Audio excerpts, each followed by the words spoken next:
Doon tayo sa may ano, malapit sa barangay. Grabe mga kababayan. Hours.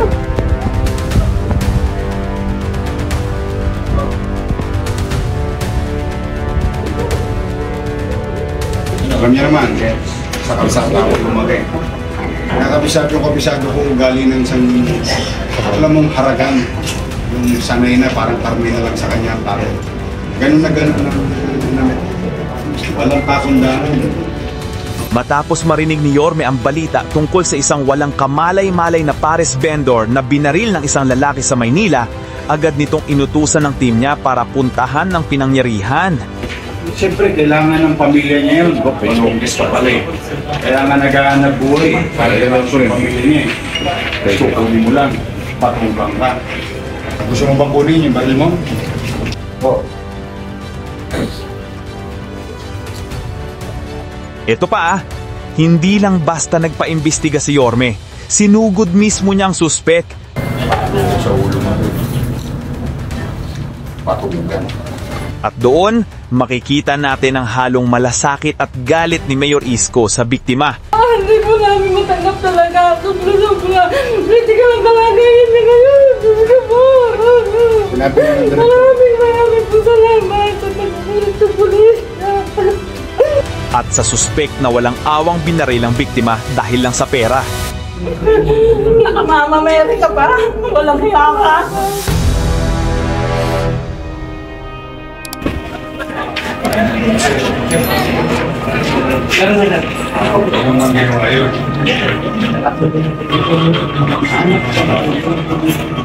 Kung buhay yung protection, kailangan ba rin?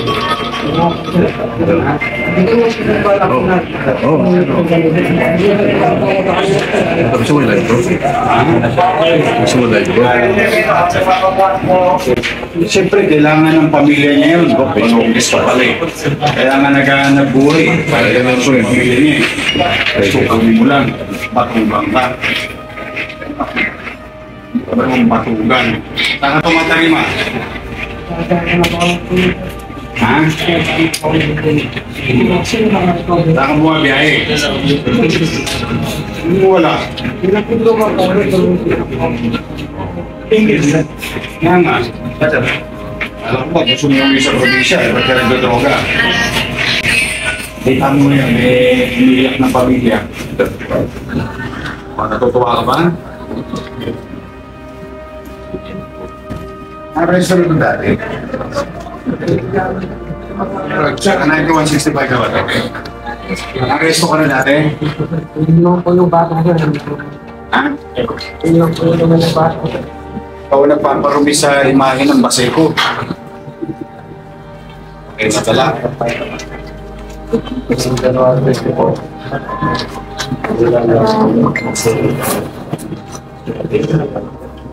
Pasapirin mo. Patugan ka nga. Bakit di ako di mag-malaysia? Amat ka. Medical na ba to? Sir, ba dyan?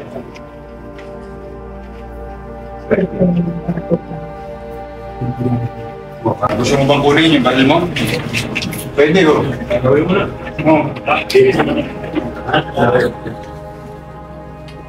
Oo.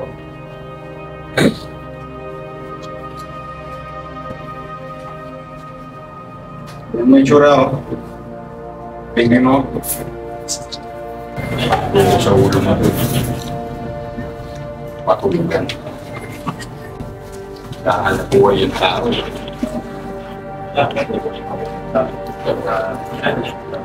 Ayun po dito sa Maynila. Congratulations pa rin.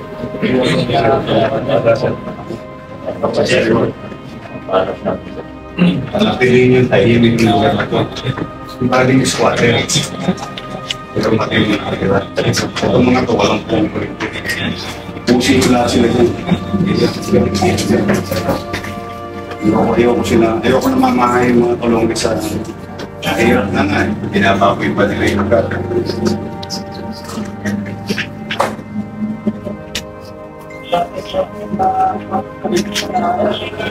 Saan na yung complainant ito, yung pamilya? Si Chairman, nasa? Andito po, sir. Tawagin si Chairman. Kaya na, hindi rito. Ikaw ba'y nakapatong sa, ano? Sa Redigap? Saan na yung, ano, witness? Jason. Ito si Jason.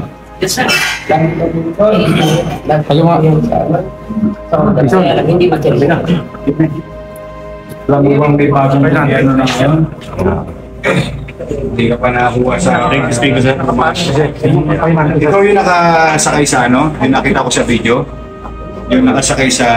Anong tawag yun? Sa sidecar? Sino yung bumaril? Ha? Paano mo ito nakilala yung talunggis na to? Paraan. Buti nakatakbo ka. Nakita ko sa video, dumakbo ka eh.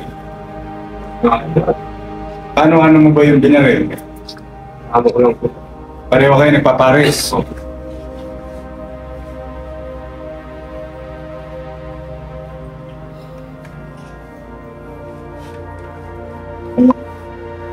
Kung anong papangreglo ha? Baka naman ikaw, matras-atras ka naman pag ano. Pasukit yan. Ha? Para mawala na yan, para kayo pag naghahanap buhay, walang hold after na katulad ito. Kaya dumarami yung mga yan, lumalakas ang loob kapag ikaw umaatras sa mga ano eh. Complainant eh. Palibasa, binubuhay sila sa Manila.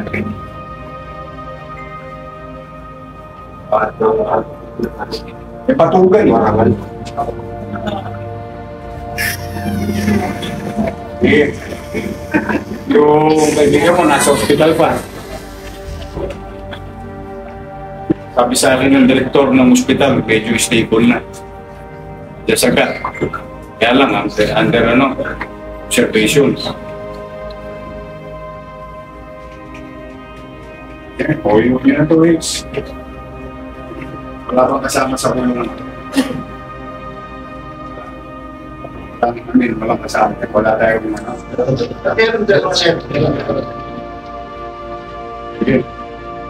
Sabihin mo sa pamilya, huwag atras. Huwag po lang. Magkano din naman, magkano.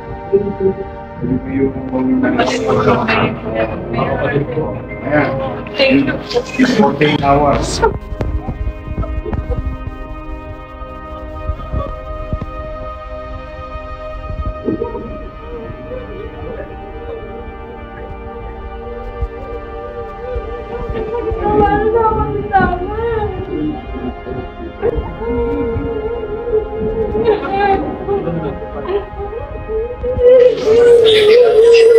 Hindi naman ako wala yan. Hindi ka talaga dapat makalaya. Ayok ka. Hindi ka makakalayan talaga sa ginagawa mo. Nakamamameri ka pa. Walang hiya ka. Gago ka. Nagsuot ka pa yan. Hindi na. Mataglag mo. Maraming Salamat po sa pulis. mga pulis naman kakarito po sa basay ko. Kami po nagpapasalamat po talaga. Dahil nahuli po ang hayop na yan. Hindi naman sa kapatid namin na hindi po namin matanggap talaga. Sobra-sobra. Pwede ka lang palagayin niya ngayon. Sige po. Sinabi niya ng direktor. Maraming po salamat sa tagpulit ng pulis. Hindi talaga nilubayan niya. Isang gabi pa hinahanap yan. Katulong naman namin yung barangay. PCP. Meron pong tumulong. Nagpapasalamat po kami. Huwag kayo papareglo ha. Baka naman banda mo yun. Hindi po kami magpapareglo. Talagang po kailangan yung ganyan. Pareglo ako.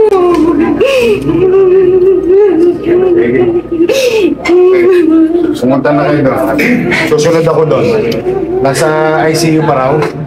Ha? I'll be there in a while. Diretso ako doon. Okay. Paasa muna kayo. Salamat. Pwede ba ako konsel?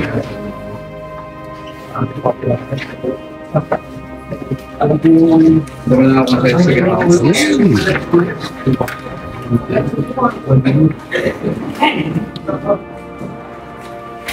Hey, congratulations. Mayan. Bigas. Saan dito lahat ng tumakbo rito ng conductor, tumakbo rito ng snatcher.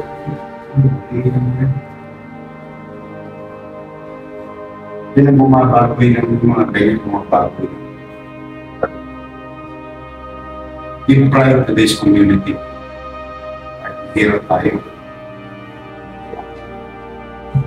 Yung mga kongregan ko yung suspect.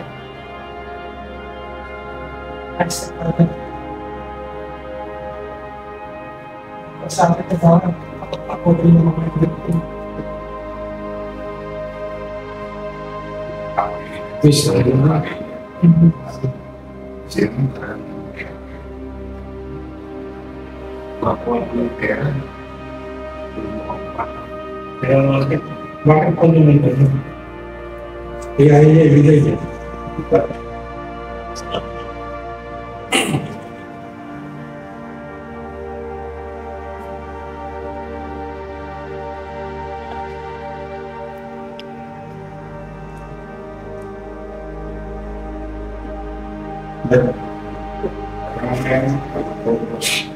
Akin para sa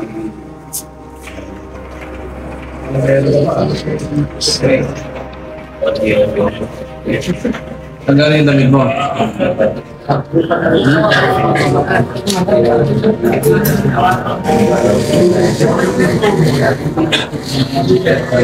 Gusto ba sabihin? Sa mga kamag-anak na natin di mo. Ang sasabihin.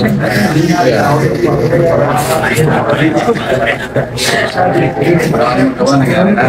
Yung buko dito, magkaroon yung buko, kamay yan.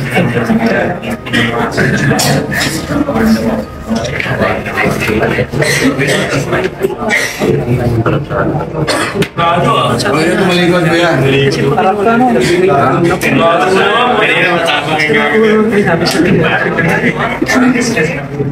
Ay, gusto ka ba sabihin?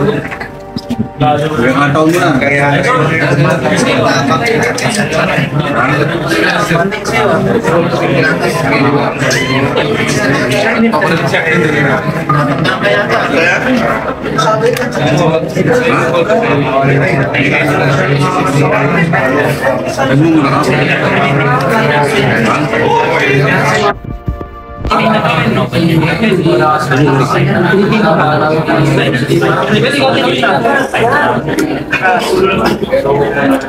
Sabi ko, ang sakit ng pusa sa kamay ko. Wala akong sinabi pura.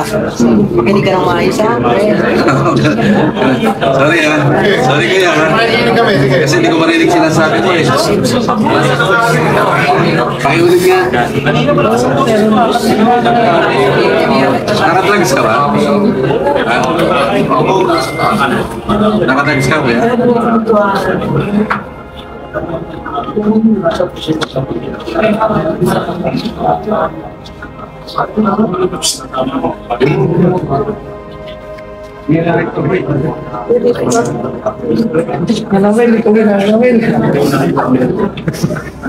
Gusto nila marinig mo sa akin mo, sa mga araw. Ano sinasabi mo kuya?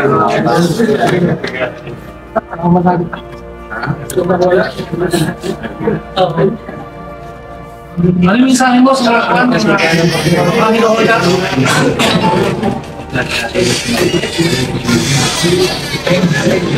Hindi ka nangawit ba? Meron ka rin, hindi ka nangawit? Hindi eh. Hindi kami nangangawit eh. Ano mensahe mo sa mga hinohula? Ano mensahe mo sa mga hinohula? Sige na, baka uwi na kami. Yung mensahe mo lang sa mga hinohula, ano yung mensahe mo sa kanila? Kailangan ibigay agad yung pera. Kaya mo sabihin. Dito mo sabihin oh, para magawa namin ng paraan. Hindi ba hindi na natin? Dito mo sabihin. Ha? Ano, hindi na lang ito para hindi isang beses na. Ang gusto mo sabihin sa poses mo, hindi yan. Baka gawa namin ng paraan. Ano ba yan? Sige ba?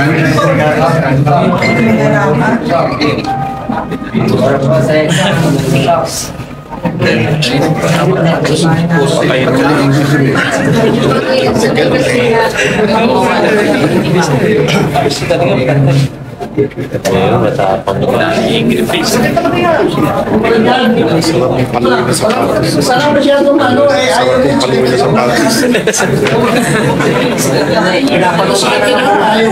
Tayo dito. Hinahintay namin mensahe mo. Talati dito. Ano mensahe mo?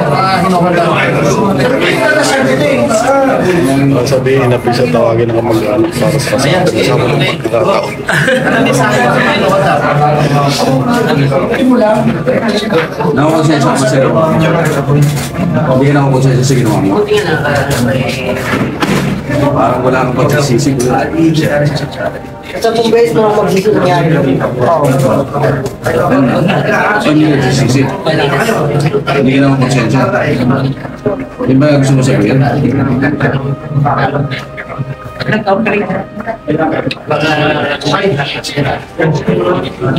Kasama ka na, pare.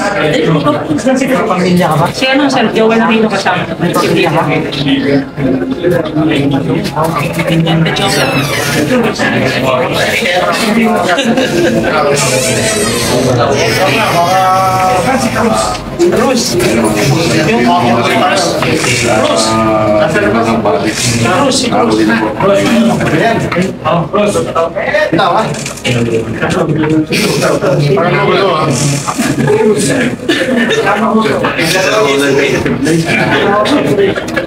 camera pa ba? Wala na camera na, wala na.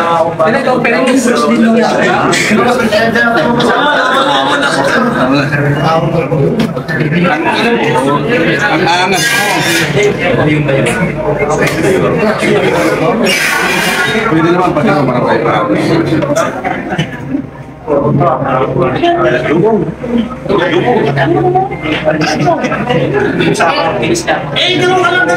Wala eh.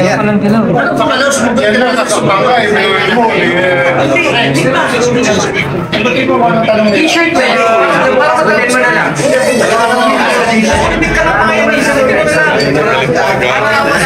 Sige, ulitin namin na yung tanong ha. Sige, mensahe mo sa inota. Ano yung mo? Hindi naman, hindi ka na... Ka na mahiya? Gumagalaw pa eh. Punta mo na agaw yan. Sagutin mo ha.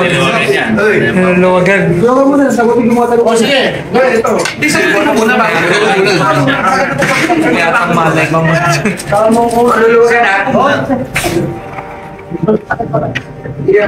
Baka may agaw walang baril. Naku po, Diyos ko yan. Ayun po. Ano ba kailangan? Lulutan lang kasi hindi tatanggalin. Sasagutin naman lahat ng mga tanong nyo. Sagutin ko lang yung tanong ito para masagutin. Oo, masakit daw eh. Tapon mo, kayang bayan ka. Sasagot ha. Oo na. Puta, masikip ka. Kawawa naman. Galaw ka ng galaw eh. Mapuputol na ako. Mapuputol na pala eh. Mapuputol na pala eh.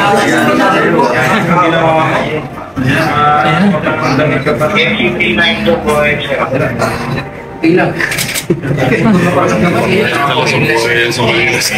wala na. Kasi kung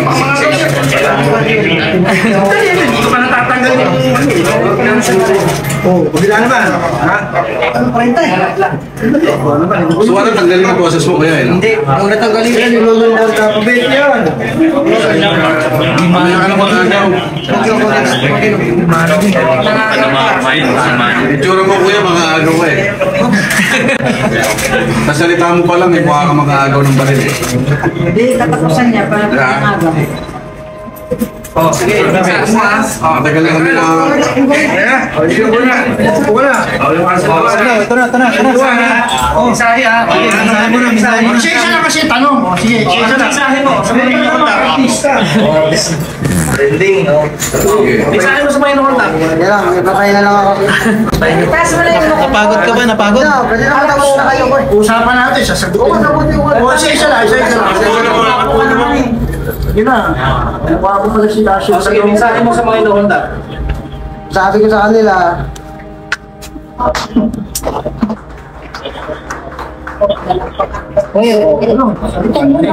Ano sabi? Sabi mo, ano sabi? Sayang ang pin namin eh. Sige, ano masasabi mo sa mga nakontak? Makakala kasi nila, mga tulad sa amin, nagbibiro kami. Hindi kami nagbibiro. Pag sinabi namin, ginagawa namin yun. Kaya tama, ano?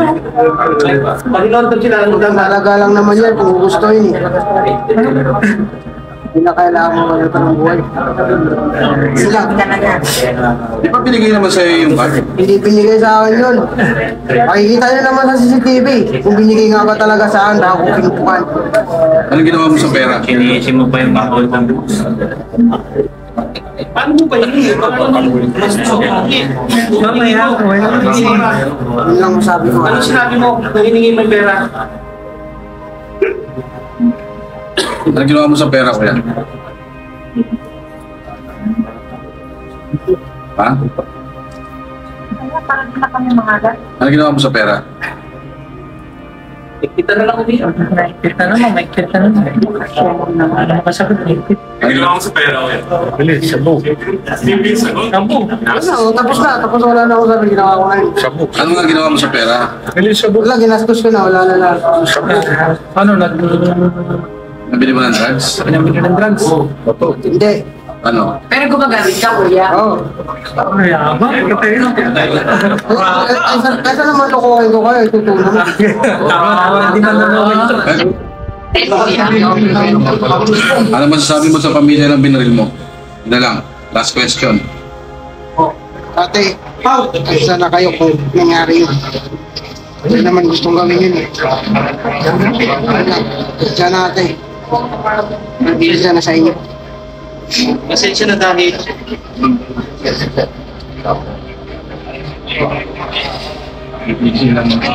Okay, sige pa na uli.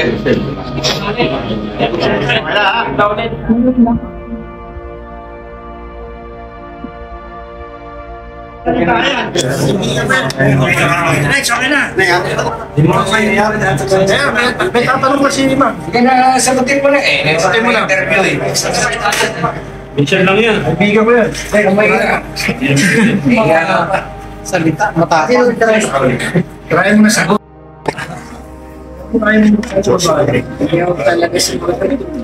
Kaya na ka, kuya. Pamilya ka.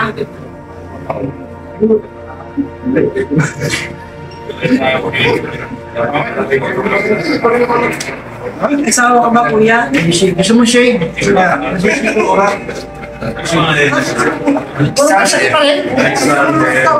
Tama lang yan. Ano kasi nung galo eh. Sige pa lang. Tama lang yan, sir. Paano ko nila masagot tayo guys? Wala na, nasa mila, wala na eh. Tama lang yan. Maluwang naman yan. Sarap lagay mo. Busy ko na sa labas. Para hindi ko mahirapan sa harap, palagay na. Kuya, may anak ka ba? Wala na camera. Wala na kami na kuya. Kuya, may pamilya ka ba? Kuya. Kuya.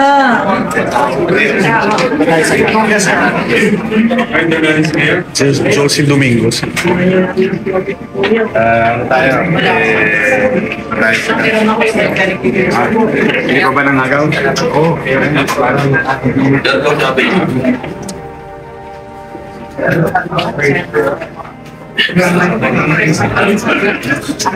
Gusto ko ipakita sa taong bayan na patuloy tayong maniwala sa sistema. Hindi na mahalaga. We can prevent, hindi natin mapipigilan yung prevent. Pero pag ginawa nila sa may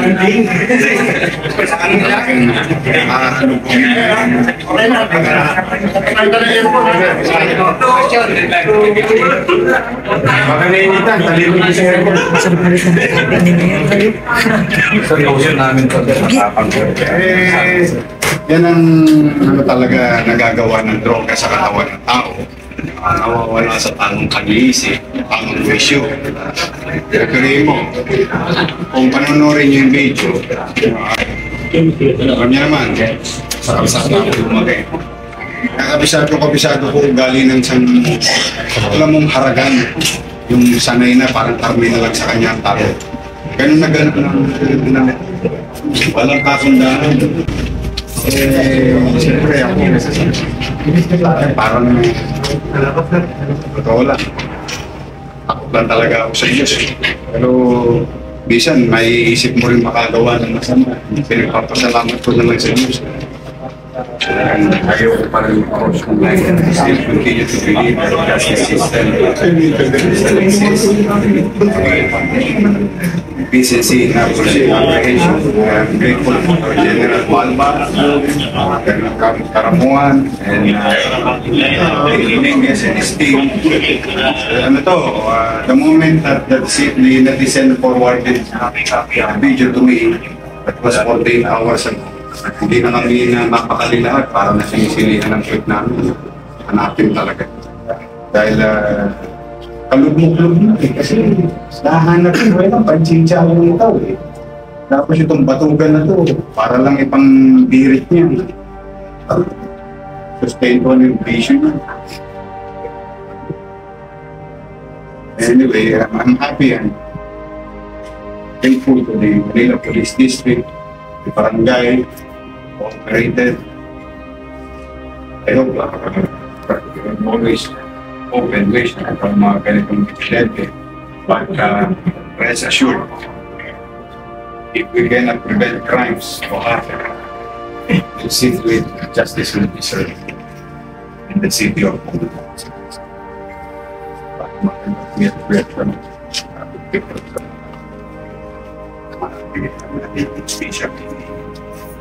that you need a peace.